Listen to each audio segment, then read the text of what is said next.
Welcome back to Informed Sources. The month of October brought big changes to the Memphis Area Transit Authority.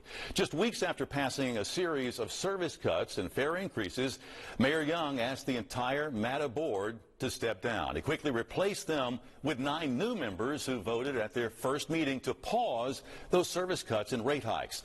There's also word that MATA is moving quickly to restore trolley service, which was suspended back in August. We have to get it right for the trolley drivers, who were laid off and didn't know what was going to happen this Christmas. We have to get it right for the businesses up and down Main Street that rely on that transportation.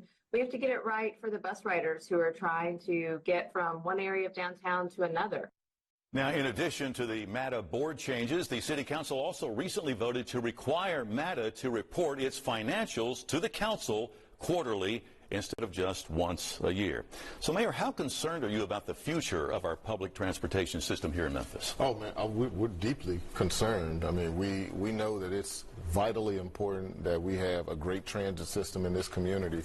And we heard about the financial challenges this spring, and we've been working to take action. And the City Council has been resolute in their support of working towards resolution, and our team has been doing the same. We made changes to the board, not because of any one individual, but because we needed a fresh start. It's time to get a hard reset for the organization. And the new board's coming in, and they're hitting the ground running. They are learning as much as they can about the organization and the challenges it faces. And I think at the end of the day, our goal is to make sure that we come out on the other side of this with better service for the residents of the city. For many of our friends out there, MATA is a lifeline across this city. Can you assure them that that won't be taken away? Well, what I can assure them is that they're going to have the City Council, the City Administration, MATA. We're all going to be working hard to make sure that as we have to make changes with the system, because there are likely some changes that will have to be made. MATA is a transit system that's trying to serve 300 square miles with currently 55 active buses.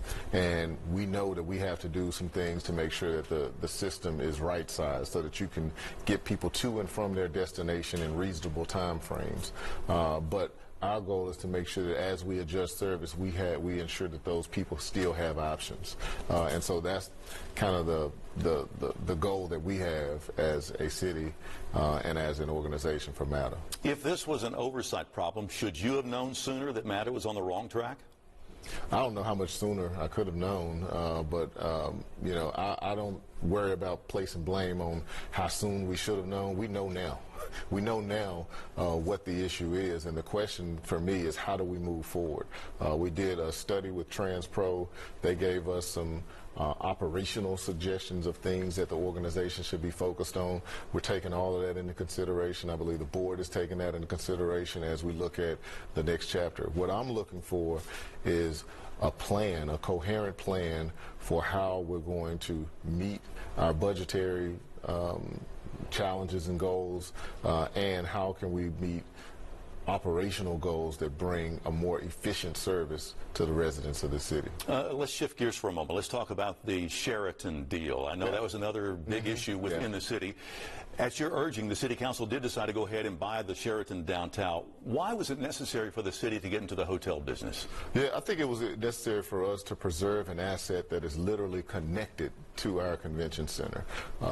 Great cities have great convention spaces. They bring economic development. You're bringing people from across the country to this convention center to spend their money, and then they leave. We don't have to provide them with trash pickup and everyday services. So it's a great deal for us having that convention center.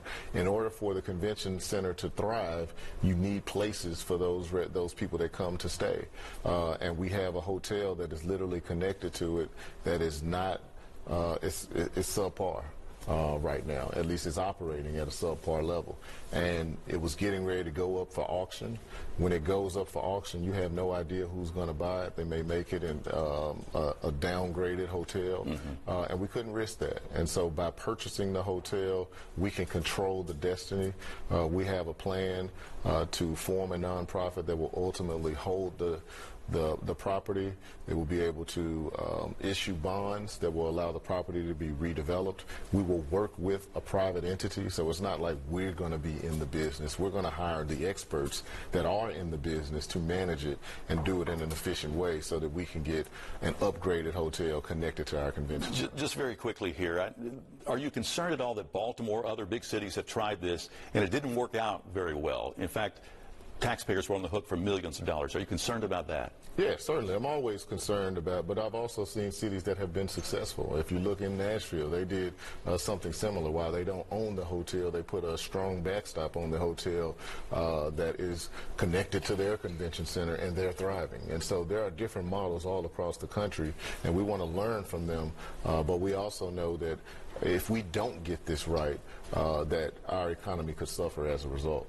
All right. When we come back, we're going to be talking about the upcoming election, including the proposed city charter amendments on the ballot, and how the outcome could have an impact on the city's relationship with state leaders in Nashville. That's next on Inform.